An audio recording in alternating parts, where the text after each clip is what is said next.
பாரதி திருவிழாவினுடைய 2வது நாள் நிகழ்ச்சி இப்பொழுது தொடங்கி நடைபெற இருக்கிறது.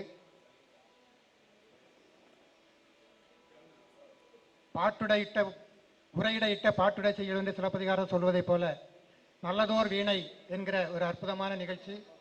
பாட்டினை போல் ஆச்சரியம் பாரிமிசை இல்லையடா என்று சொன்ன பாரதியை படம் பிடித்து காட்டுகின்ற நல்லதோர் வீணை என்கிற இசையும் இயலும் கலந்த ஒரு நிகழ்வாக நடைபெற இருக்கிறது. யாழும் குரலும் இணையும் நிகழ்ச்சி என்று அன்போடு இங்கு அழைத்திருக்கிறார்கள். இந்த நிகழ்ச்சியை நடத்தித்தர வருகை இருந்திருக்கிற அன்புக்குரிய வானவில் பண்பாட்டு மையத்தினுடைய ஆஸ்தான இசைக்கவி என்று நாங்கள் எல்லாம் அழைக்கின்ற இசைக்கவி ரமணன் அவர்களை அன்போடு மேடைக்கு அழைக்கிறோம். அமரர் வீணை எஸ் பாலச்சந்தரின் வழித்தோன்றல் வீணை திரு பரத்வாஜ் ராமன் அவர்களை அன்போடு மேடைக்கு அழைக்கிறோம். மிருதங்கம் திரு எஸ் சத்யநாராயணன் அவர்கள் அன்போடு மேடைக்கு அழைக்கிறோம். செல்வி ஜே.பி. கீர்த்தனா அவர்கள் அன்போடு மேடைக்கு அழைக்கிறோம்.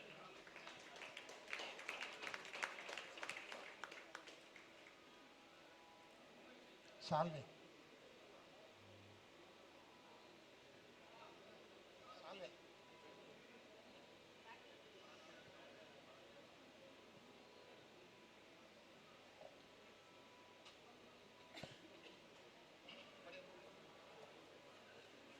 இவர்களை மரியாதை செய்வதற்காக எங்கள் மதிப்புக்குரிய பொற்றாமரை இலக்கியமைப்பினுடைய தலைவர் பொற்றாமரை இல கணேசன் அவர்கள் அன்போடு மேடைக்கு அழைக்கிறோம்.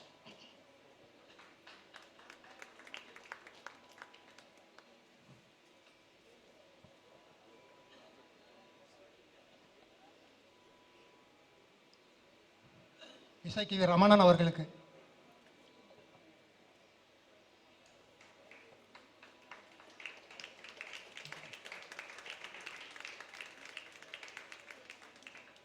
வீணை திரு பரத்வாஜ் ராமன் அவர்களுக்கு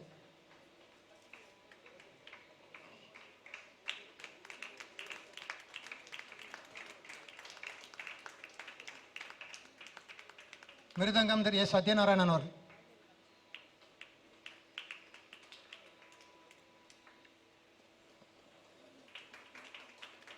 செல்வி ஜே.பி. கீர்த்தனா அவர்கள்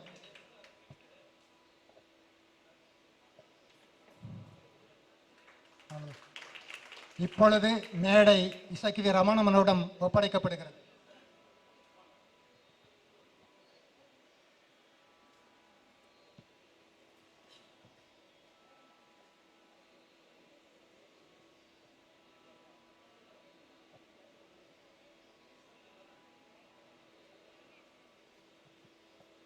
மேடை இசைக்கவி ரமணன் அவர்களிடம்.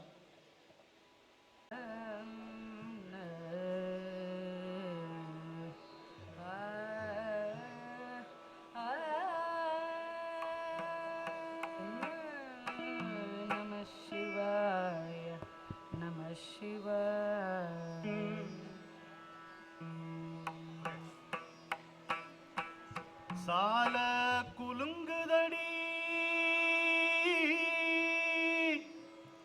சாஞ்சு மரம் சலம்புதடி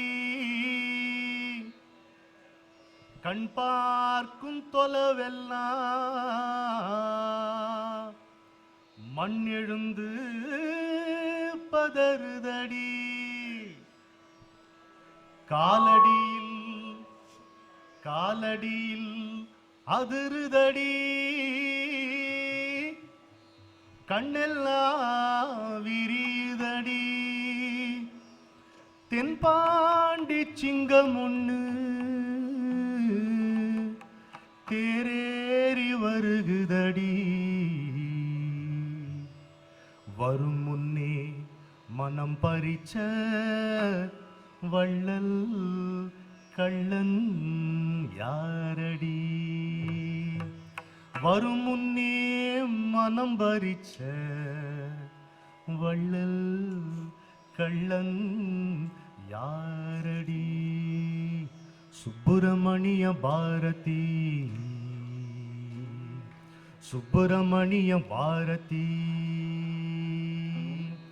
மீசம் முறுக்கி சாட்ட சொடுக்கி வீட்ட கலக்கி நாட்ட திருத்தி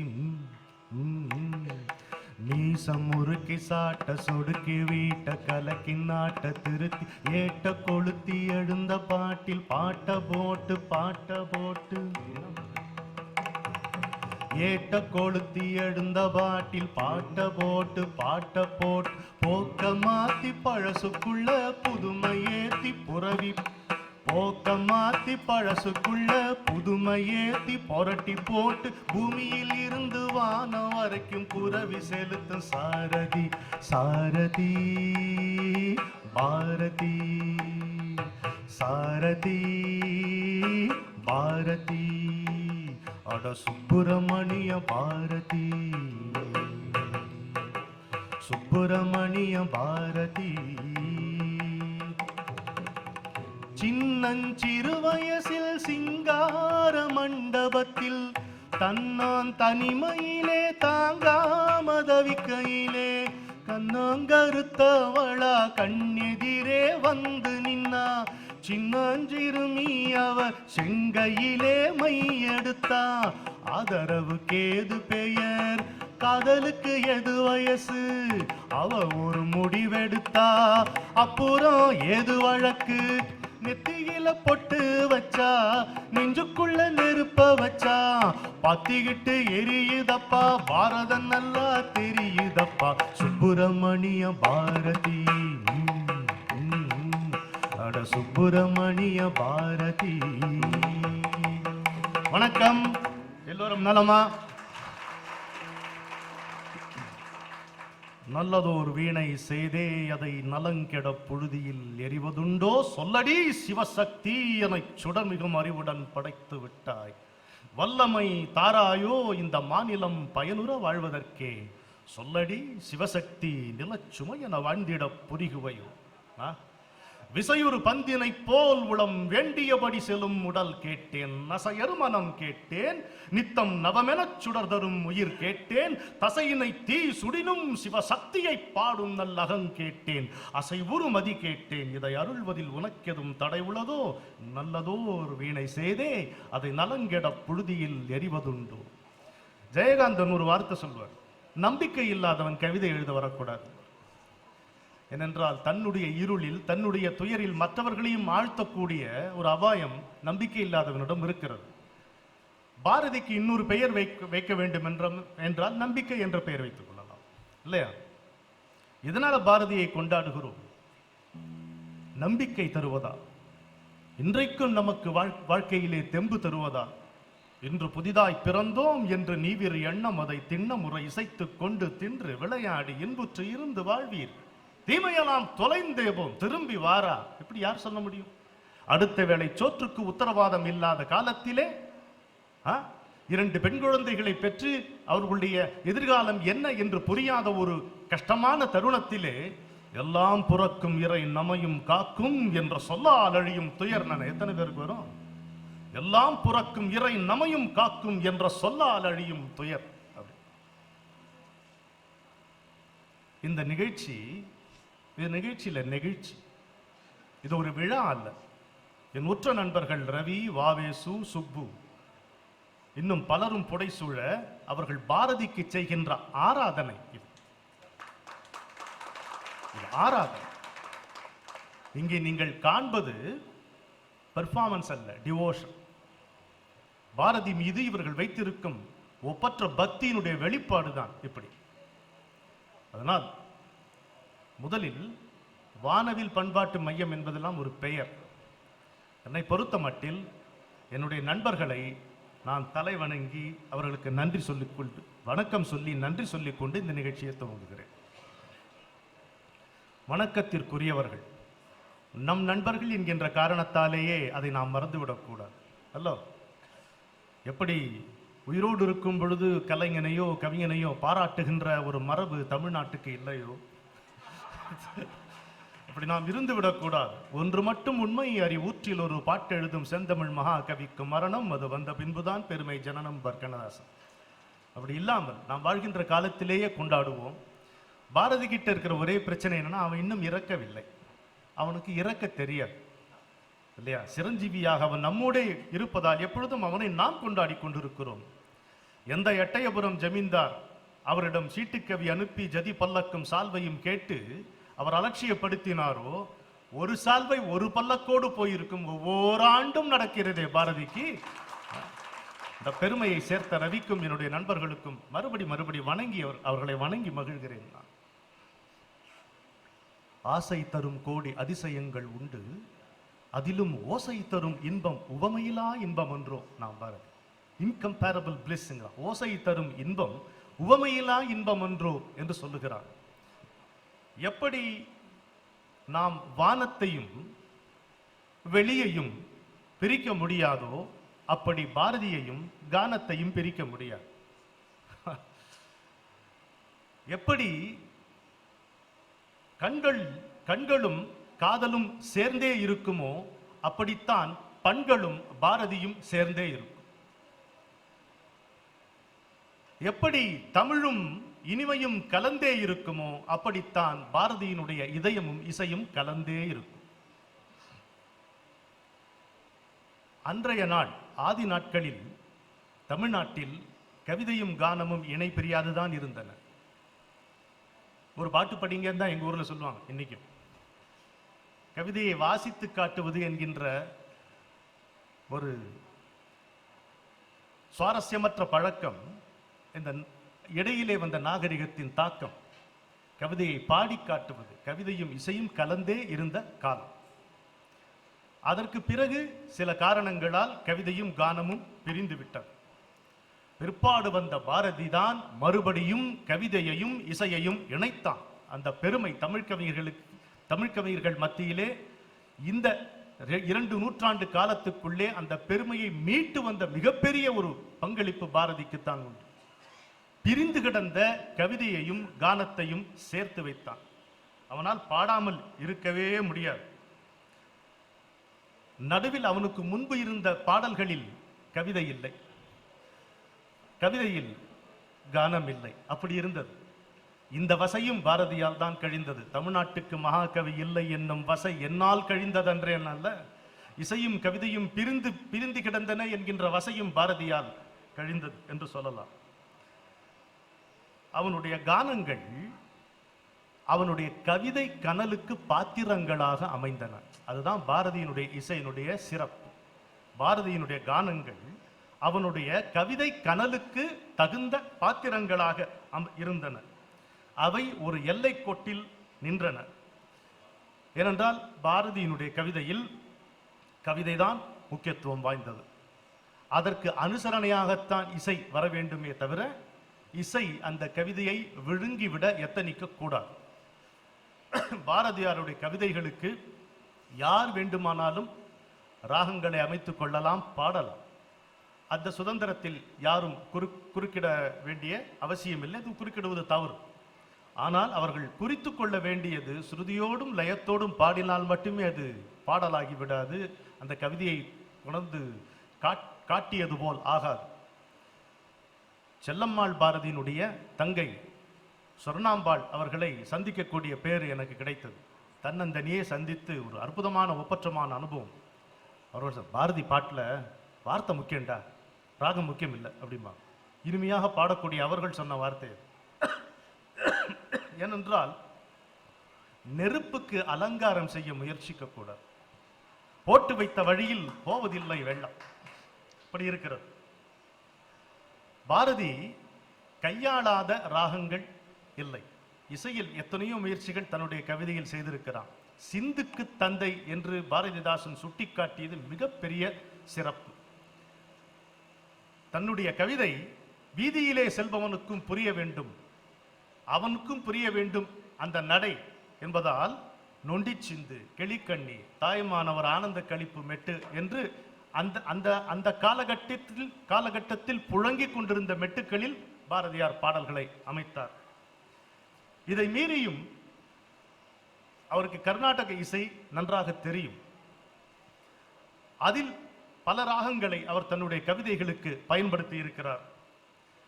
இதற்கு அடுத்தாற்போல் மற்றவர்களுடைய விருப்பத்திற்கு இணங்கவும் அவர் ராகங்களை பயன்படுத்தி இருக்கிறார். உதாரணமாக அவருடைய பெண் சகுந்தலா பாரு போப்பா எப்பப்பாரு நீ இந்த நொண்டி சிந்து கிளிக்கண்ணி போர் அடிக்குதுன்னு சொல்லித்தான். அதற்கு பிரெஞ்சு தேசிய கீதத்தினுடைய மெட்டில் உஜ்ஜயினி நித்திய கல்யாணி பாட்டு போட்டிருக்கிறார்.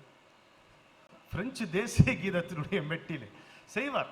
ஆண்டாளையும் பட்டினத்தாரையும் ஆங்கிலத்தில் மொழிபெயர்த்த அவர், வேத ரிஷிகளின் கவிதை என்று தமிழிலே வேதத்தை மொழிபெயர்த்த அவர், அக்னி அண்ட் அதர் எஸ்ஏஸ் என்று அக்னிஸ்தோமத்தினுடைய பகுதியை ஆங்கிலத்தில் மொழிபெயர்த்த அவர், தெலுங்கிலிருந்து தமிழுக்கும் பிரெஞ்சில் இருந்து தமிழுக்கும் எத்தனையோ இயல்பாக மொழிபெயர்த்த அவருக்கு மெட்டுக்கள்.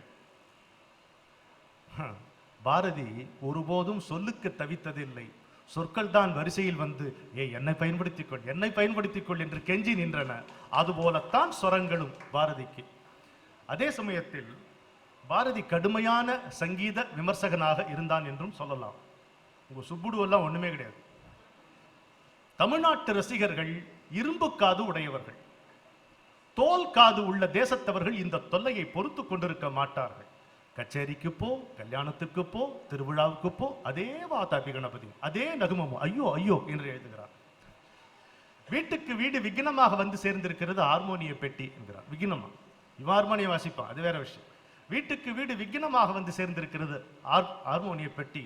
பளபளப்பாக இருக்கிறதா, வழவழப்பாக இருக்கிறதா, இவன் இழுத்து அசைப்பதற்கு ஒத்ததாக துருத்திகள் இருக்கிறதா, ஓ நாமல்லவோ இந்த ஓசையை உண்டாக்கினோம் என்று நினைத்துக் கொள்கிறான் பாமரன் அப்படின்றார். இப்படி வரைய எழுதுவார். தியாகையரை பத்தி எழுதும் பொழுது நீங்கள் பாரதியை பார்க்கலாம். இடுப்பிலே துண்டை கட்டி கொண்டு சாஷ்டாங்கமாக நமஸ்காரம் செய்து எழுதுவது போல் இருக்கும். பட்டணம் சுப்பிரமணிய ஐயர் பிடிக்காது. இது என்ன வரமூர் லொசக்கி, இந்த வார்த்தையும் ராகம சண்டை நேரம் எழுதிடும். எந்த விதமான ஒளிவு மரமும் கிடையாது. விவேகானந்தரே விமர்சிக்கிறவன் போற்றுகிறவன், காந்தியையே விமர்சிக்கிறவன் போற்றுகிறவன். அதுல எந்த விதமான காம்ப்ரமைஸும் அவனுக்கு கிடையாது. அப்படி பாரதியினுடைய பாடல்கள். இந்த நிகழ்ச்சி எப்படி என்றால், பாரதி அவரே அமைத்த மெட்டுக்களில் ஒரு 4-5 பாடல்களை நேரம் இருக்கும் வரை இங்கே உங்களோடு பகிர்ந்து கொள்ளலாம் என்று வந்திருக்கிறோம். முதலில் இந்த கலைஞர்களை உங்களுக்கு அறிமுகப்படுத்த வேண்டும். இடப்பக்கம் இருக்கக்கூடிய இளவர் பரத்வாஜ் ராமன் அவர்கள், பத்மபூஷன் அமரர், தனக்கென ஒரு தனிப்பாணி வகுத்து கொண்டு சிங்கம் போல் தெரிந்த திரு எஸ் பாலச்சந்தர் அவர்களுடைய பெயரன் அவர். தன்னை அறியாமல் தாத்தாவுடைய பாணி பேரனுக்கு வாய்த்திருக்கிறது. மிகவும் சிரமமான பாணி. சிரமமான பாணியை வாசிப்பதுதான், சிரமமான விஷயங்களை மேற்கொள்வதுதான் ஒரு மனிதனை மனிதனாக்கும். இந்த பக்கம் சாதுவாக அமர்ந்திருக்கின்ற, அகமும் புறமும் அழகாக அமர்ந்திருக்கின்ற, மகாலட்சுமி மாதிரி அமர்ந்திருக்கின்ற இந்த குழந்தை செல்வி கீர்த்தனா. இந்த கீர்த்தனாவுடைய பெற்றோர்கள் திருமதி உஷா. பரத்வாஜ் எங்க? அவர் இன்னொரு பரத்வாஜ். அவர்கள் தாய் தந்தை இருவருமே வீணை கலைஞர்கள். இன்றைக்கு உஷா அம்மையார், நீங்கள் மக்கள் தொலைக்காட்சியை பார்த்தீர்களானால் ஒவ்வொரு வியாழக்கிழமையும் வெள்ளிக்கிழமையும் காலை 7 மணிக்கு பன்னிசை வித்தகர்கள் என்கின்ற ஒரு அற்புதமான நிகழ்ச்சி.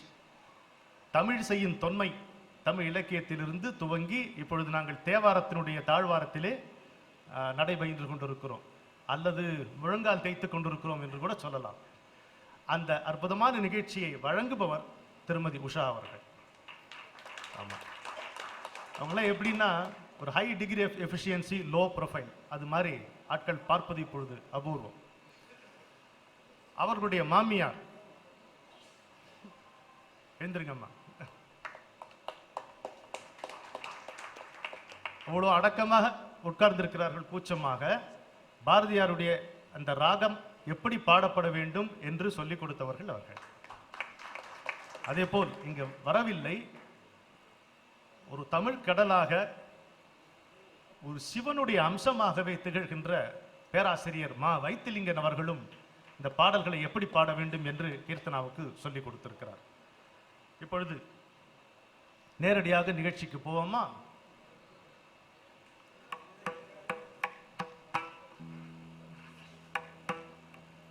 பாரதியார்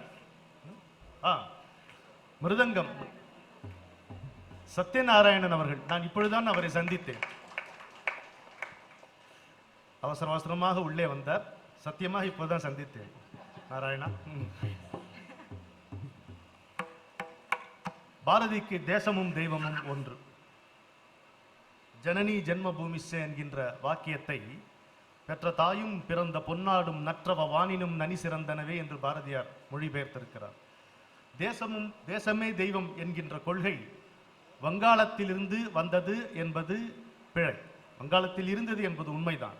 ஆனால் பாரத நாடு முழுவதும் பரவி இருந்த கொள்கையை பாரதியிடம் அதே கொள்கை உறுதி பூண்டிருப்பதில் எந்த விதமான வியப்பும் இல்லை. என்னுடைய குருநாதர் சொல்லுவார், பாரதி என்கின்ற பெயருக்கு காரணம் என்ன தெரியுமான்னு கேட்டார். நம்ம என்ன சொல்லுவோம், அந்த ஒரு யோகி ஒருத்தர் கொடுத்தாரு, எட்டயபுர சமஸ்தானத்தை கொடுத்தாரு, அவருடைய கவிதைக்காக கொடுத்தாரு. அதெல்லாம் இல்லப்பான்னார். அவர் என்ன சொன்னார், பாரத மாதாவினுடைய ஆவி அவன் உள்ளே புகுந்ததனால் அவன் பாரதி என்றார். அதுதான் பாரதி பொருளா சொன்னார். இந்த பாரதியினுடைய நாட்டு வணக்கம், அதிலிருந்து நாம் துவங்குவோம். எந்தையும் தாயும் மகிழ்ந்து குலாவி இருந்ததும் இந்நாடே, அவர் முந்தையர்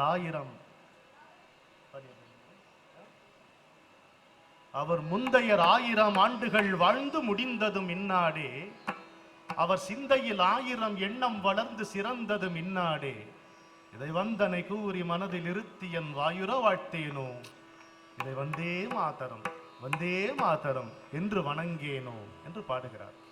இந்த பாடலோடு துவங்குவோம். வந்தே மாதரம்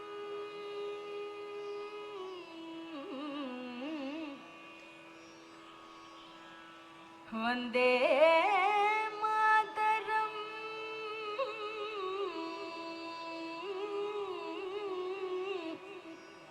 வந்தே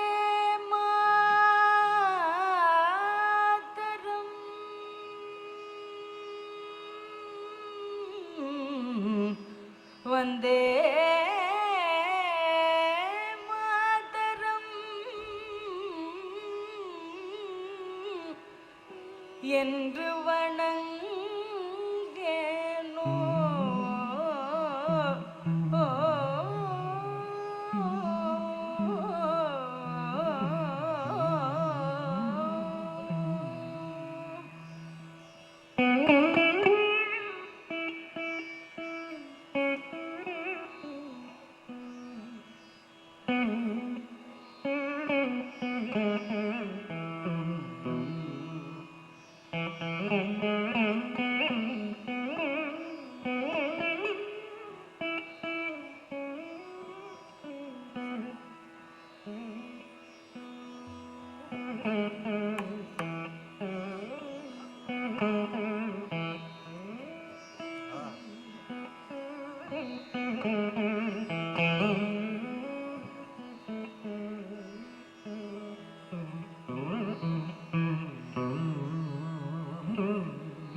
எந்தையும் தாயும் மகிழ்ந்து குலாவே இருந்ததும் நாடே, எந்தையும் தாயும் மகிழ்ந்து குலாவே இருந்ததும் நாடே, அதன் முந்தையராயிரம் ஆண்டுகள் வாழ்ந்து முடிந்ததும் இந்நாடே, அதன் முந்தையராயிரம் ஆண்டுகள் வாழ்ந்து முடிந்ததும் இந்நாடே, அவர் சிந்தையில் 1000 எண்ணங்கள் வளர்ந்து சிறந்ததும் இந்நாடே, அவர் சிந்தையில் 1000 எண்ணம் வளர்ந்து சிறந்ததும் இந்நாடே, இதை வந்தனை கூறி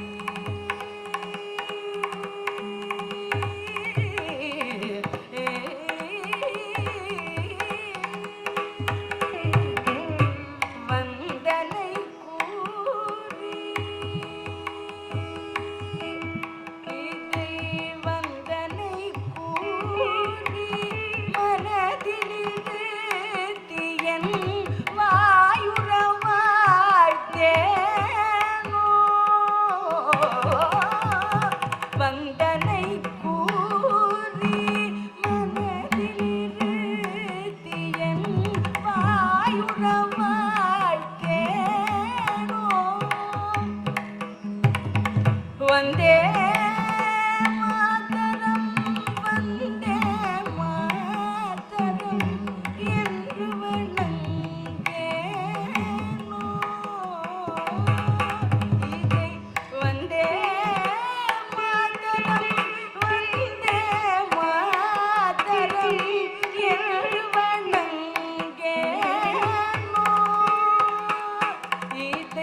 பாரதியார் இங்கதான்,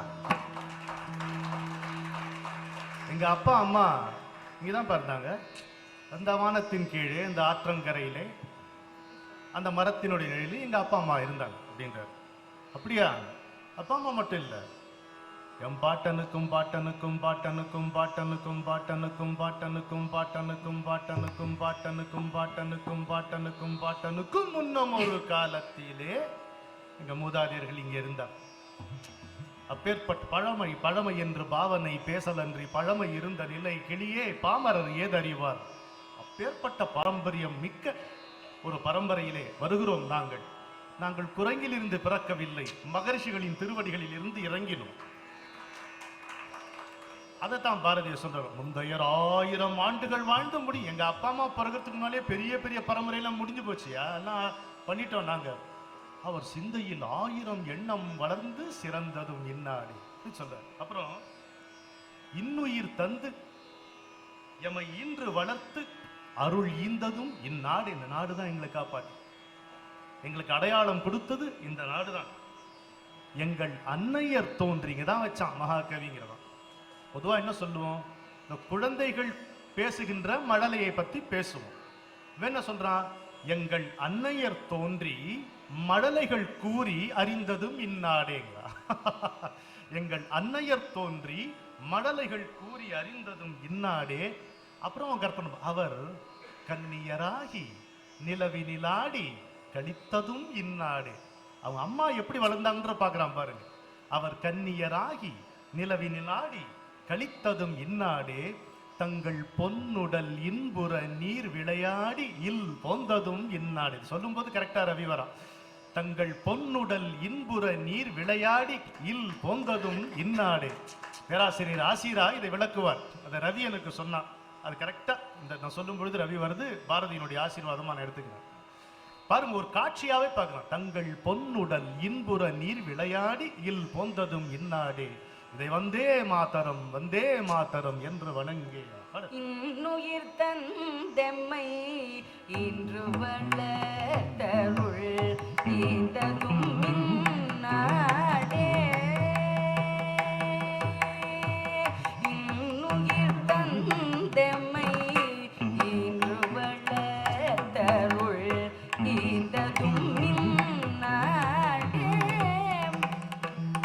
எங்கள் அன்னையர் தோன்றி மழலைகள் கூறி அறிந்ததும் இந்நாடே. எங்கள் அன்னையர் தோன்றி மழலைகள் கூறி அறிந்ததும் இந்நாடே. அவர் கன்னியராகி நிலவினிலாடி கழித்ததும் இந்நாடு. அவர் கன்னியராகி நிலவினிலாடி கழித்ததும் இந்நாடே.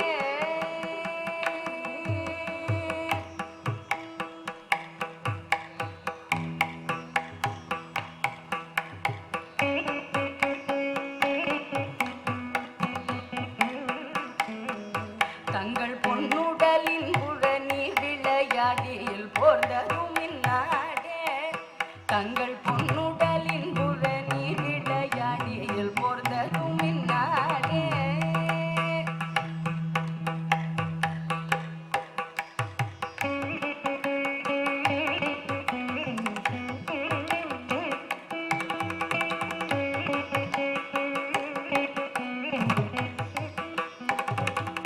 தங்கள் பொன்னுடலின் புரணி விளையாடியில் போர்ந்ததும் இந்நாடே.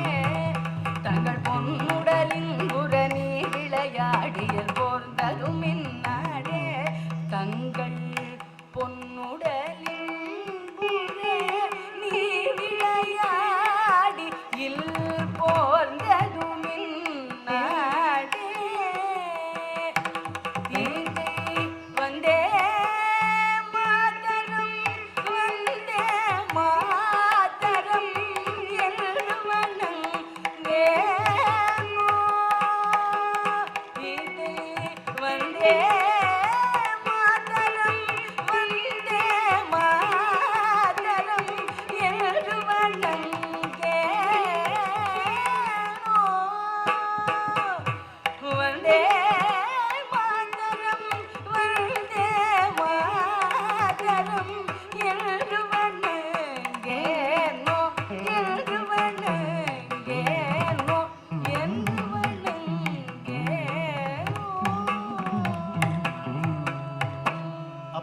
சொன்னாங்க?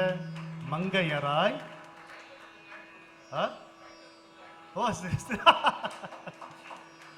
மங்கையராய் அவர் இல்லறம் நன்கு வளர்த்ததும் இன்னாடே, அவர் தங்க மதலைகள் ஈன்று அமுது ஊட்டி தழுவியது இன்னாள். என்ன காட்சி பாருங்க. எப்படி இப்படி ரசிக்கிறார். அள்ளி அணைத்திடவே என் முன்னே ஆடி வரும் தேனே நல்ல தங்க மதலைகள் ஈன்று அமுதூட்டி தழுவியது இன்னாடே, மக்கள் துங்கம் உயர்ந்து வளர்கென கோயில்கள் சூழ்ந்ததும் இன்னாடே. அப்புறம் என்னாச்சு? பின்னர் அங்கவர் மாய அவர் உடற்பூந்துகள் ஆர்ந்ததும் இன்னாடே. இதை வந்தே மாதரம் என்று வணங்கேனோ. இந்த பாட்டுல ஒரு குறிப்பு என்னன்னா, எந்தையும் தாயும் ஆரம்பிக்குது.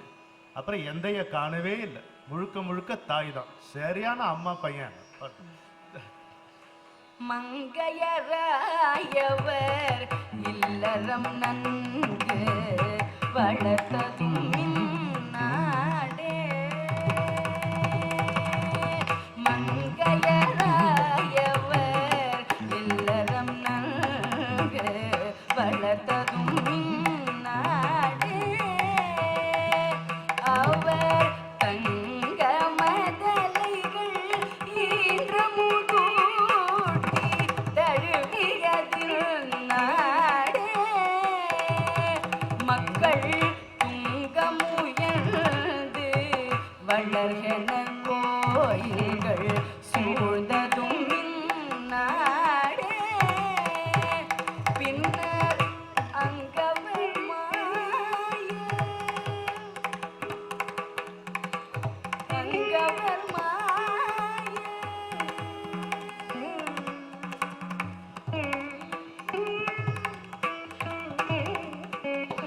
பின்னர் அங்கவர் மாய அவருடன் பூந்துகள் ஆர்ந்ததும் இந்நாடே. இதை வந்தே மாதரம் வந்தே மாதரம் இதை வந்தே மாதரம் வந்தே மாதரம் என்று வணங்கேனோ. வந்தே மாதரம் வந்தே மாதரம் என்று வணங்கேனோ. வந்தே மாதரம் வந்தே மாதரம் என்று வணங்கேனோ. என்று வணங்கேனோ. என்று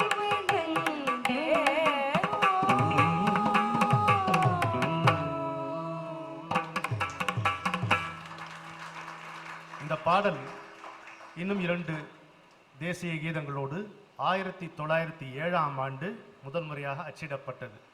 இதை அச்சிட்டு வெளியிட்டவர் பாரதியால் கடுமையாக விமர்சிக்கப்பட்ட மிதவாத கட்சியைச் சேர்ந்த வக்கீல் திரு வி. கிருஷ்ணசாமி ஐயர், டாக்டர் பத்மா சுப்பிரமணியம் அவர்களின் கொள்ளுத்தாத்தா. இந்த குறிப்பையும் வைக்கிறேன். பொன்னுடல் இன்புற நீர் விளையாடியில் போந்ததும் இன்னாடே என்கின்ற வரி இதிலே வந்திருக்கிறதால் அந்த வரிக்கு தன்னுடைய இதயத்தை பறிகொடுத்த ரவிக்கு இந்த பாடல் சமர்ப்பணமாகிறது. வந்தே மாதரம் என்று துவங்கி வந்தே மாதரம் என்று முடிவதால் நண்பர் இல கணேசன் அவர்களுக்கு இந்த பாடல் சமர்ப்பணமாகிறது. இந்த நாட்டிலே ஒரு பெண் குழந்தை பிறக்கும் போதே தாயாக பிறப்பதால் இங்கே வந்திருக்கின்ற ஒவ்வொரு பெண்ணுக்கும் இந்த பாடல் சமர்ப்பணமாகிறது. இப்பொழுது கரும்பு தோட்டத்திற்குள் நுழைவோமா?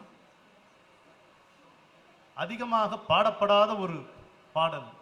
பிஜி தீவிலே இந்து பெண்கள் பட்ட கொடுமையை பற்றி ஆண்ட்ரூஸ் அவர்கள் எழுதிய ஆங்கில கவிதையை பாரதி தமிழிலே ஆக்கியிருக்கிறார். மொழிபெயர்ப்பு அல்ல, பாரதி தமிழிலே விளக்கியது என்று சுதேசமித்திரனிலே குறிப்பு இருக்கிறது. இப்பொழுது நாம் பாடிய பாடல், இவர்கள் பாடிய பாடல் காம்போதி ராகத்தில் பாரதியார் அமைத்திருக்கிறார் என்று நான் தைரியமாக சொல்லலாம். எனக்கே புரிந்து விட்டது இது காம்போதியில். சரிதானே? சரி. கரும்பு தோட்டத்திலே பாடல் பாரதி பதறிவிட்டார். அந்த ஆங்கில கவிதையை பார்த்து நம்முடைய பெண்கள் இப்படி ஒரு துன்பத்தில் இருக்கிறார்களா பிழைக்க போன இடத்திலே என்று. இதை நீங்கள் படித்தீர்களானால் இந்த கவிதையே மூல கவிதை போல் தோன்றும். அது பாரதியினுடைய சிறப்பு. மொழிபெயர்ப்பாகவோ மொழி ஆக்கமாகவோ மொழி மாற்றமாகவோ தோன்றாமல் மூல கவிதையாகவே தோன்றும். இதற்கு பாரதி அமைத்திருக்கிற ராகம் சைந்தவி. நாங்கள் இங்கே ஒரு பகுதி சைந்தவியும் ஒரு பகுதி சுபபந்துவராளியிலும் சேர்த்து இந்த பாடலை இவர்கள் இப்பொழுது வழங்க இருக்கிறார்கள். கரும்பு தோட்டத்திலே, முதல்ல கவிதையை கவனி. கரும்பு தோட்டத்திலே அவர் கால்களும் கைகளும் சோர்ந்து விழும்படி வருந்துகின்றனரே, இந்து மாதர்தம் நெஞ்சம் கொதித்து கொதித்து மெய் சுருங்குகின்றனரே, அவர் துன்பத்தை தீர்க்க வழியில்லையோ, ஒரு மருந்திதற்கில்லையோ, செக்கு மாடுகள் போல் உழை தேங்குகின்றார் அந்த கரும்பு தோட்டத்திலே. கரும்பு தோட்டத்திலே.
கரும்பு தோட்டத்திலே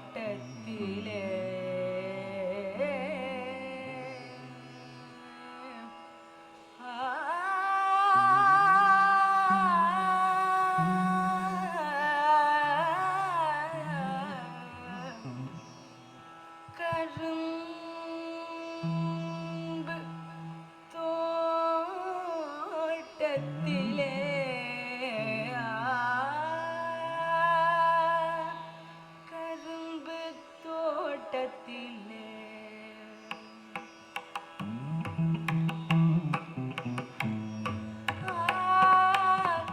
கரும்பு தோட்டத்திலே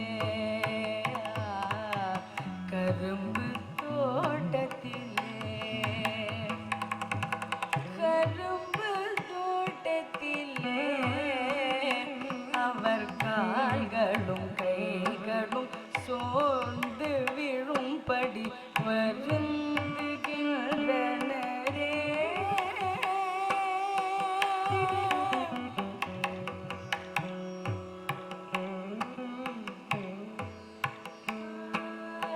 கரும்பு தோட்டத்திலே அவர் கால்களும் கைகளும் சோர்ந்து விழும்படி வருந்துகின்றனரே.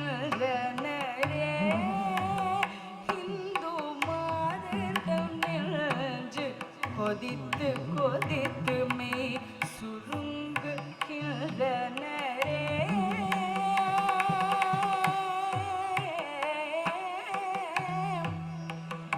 இந்து மாதர்தம் நெஞ்சு கொதித்து கொதித்து மெய் சுருங்குகின்றன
நாட்டை நினைப்பாரோ, நாட்டை நினைப்பாரோ, எந்த நாள் இனி போய் அதை காண்போம் என்றே அன்னை வீட்டை நினைப்பாரோ, அவர் விம்மி விம்மி விம்மி விம்மி அழும் குரல் கேட்டிருப்பாய் காற்றே.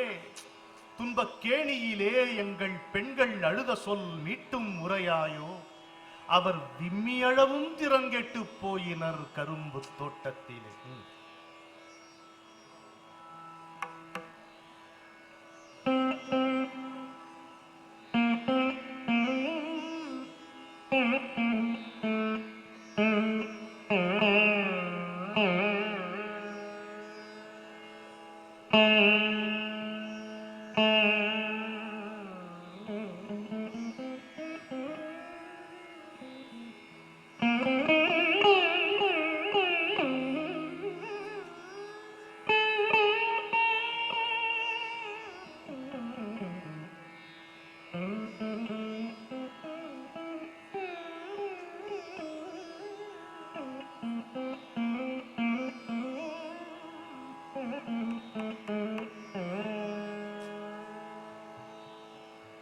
நாட்டை நினைப்பாரோ,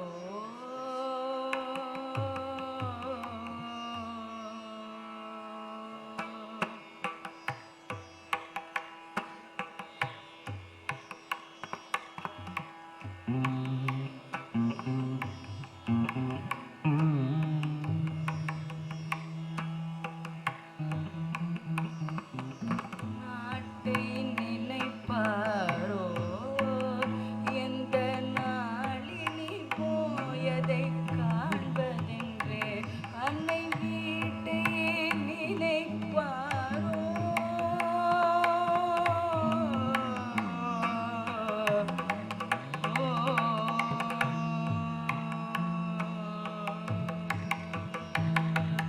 நாட்டை நினைப்பாரோ, எந்த நாளினி போயதை காண்பதென்றே அன்னை வீட்டை நினைப்பாரோ.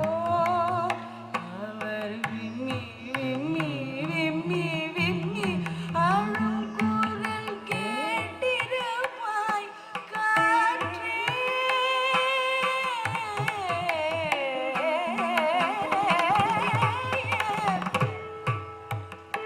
அவர் விம்மி விம்மி விம்மி விம்மி அழும் குரல் கேட்டிருப்பாய் காற்றே.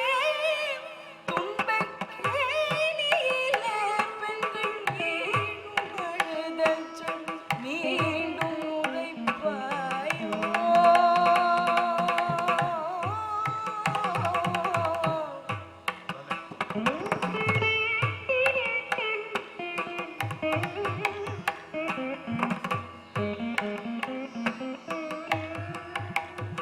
துன்பக் கேணியிலே எங்கள் பெண்கள் அழுதச் சொல் மீண்டும் உரையாயோ. அவர் விம்மி அழவும் தீரம் கெட்டு போயினர். அவர் விம்மி அழவும் தீரம் கெட்டு போயினர் கரும்பு தோட்டத்திலே. கரும்பு தோட்டத்திலே.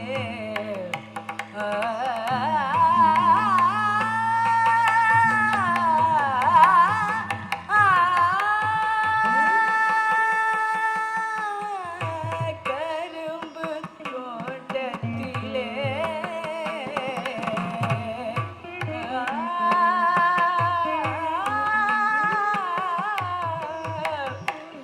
கரும்பு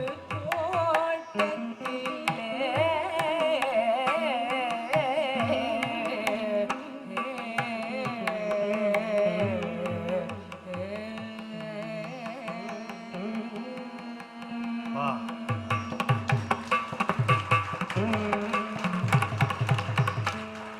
பாரதியாருடைய இந்த நெகிழ்த்துகின்ற பாடலுக்கு சைந்தவி ராகமும் சுபபந்து வராளியும் அந்த வீணையும் இந்த குரலும் போல ஒத்துப்போகின்றன என்று நான் நினைக்கிறேன்.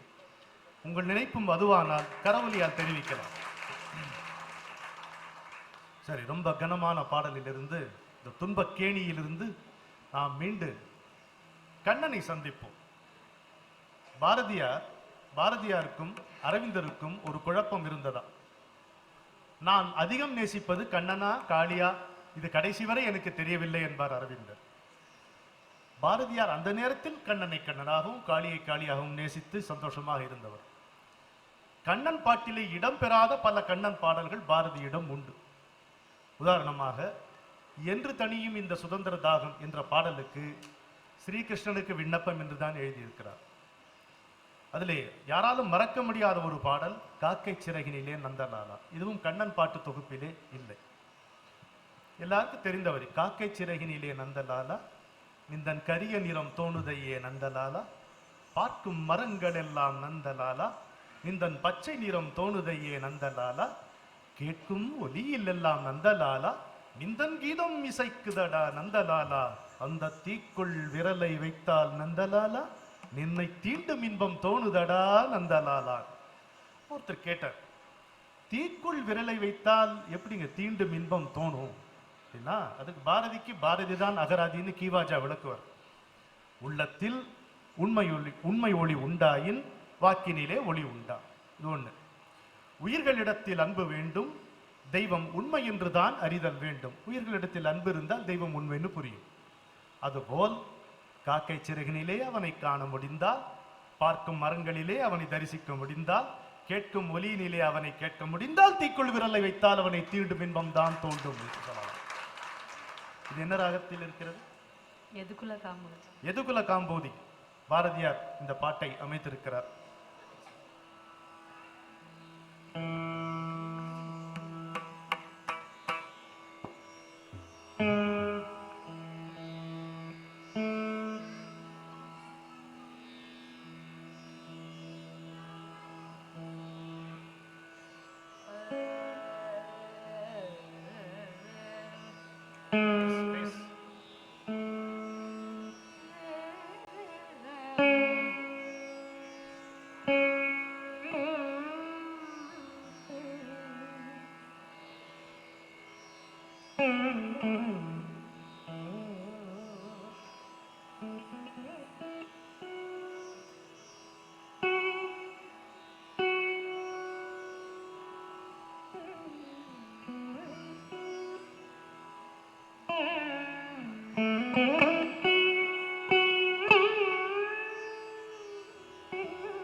சிறகினிலே நந்தலாலா, காக்கை சிறகினிலே நந்தலாலா, காக்கை சிறகினிலே நந்தலாலா, நிந்தன் கரிய நிறம் கரிய நிறம் கரிய நிறம் தோன்றுதையே நந்தலாலா, நிந்தன் கரிய நிறம் தோன்றுதையே நந்தலாலா.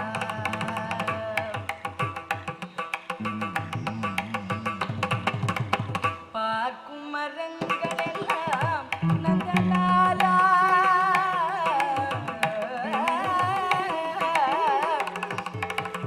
பார்க்கும் மரங்கள் எல்லாம் நந்தலாலா, பார்க்கும் மரங்கள் எல்லாம் நந்தலாலா, நிந்தன் பச்சை நிறம் தோன்றுதையே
வலே,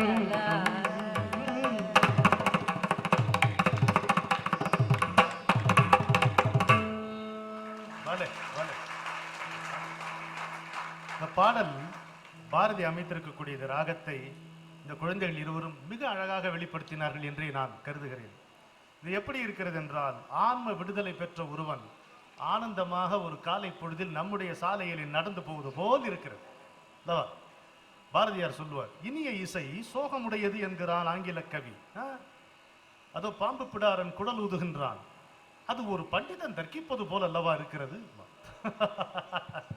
சோகம் இல்லை, இனிய இசை சோகமுடையது என்கிறான் ஆங்கில கவி, அதோ பாம்பு பிடாரன் குடல் ஊதுகின்றான், அது ஒரு பண்டிதன் தர்க்கிப்பது போல் அல்லவா. என்ன ஒரு பாரதி சங்கீதத்தை படித்தவன் அல்ல, சங்கீதத்தை பார்த்தவன்.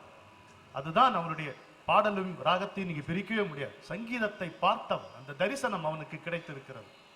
சரி, பாரதி நான் சொன்னேன் இல்லையா, பாரதியும் இசையையும் பிரிக்க முடியாது. அதுபோல் பாரதியையும் காதலையும் பிரிக்க முடியாது.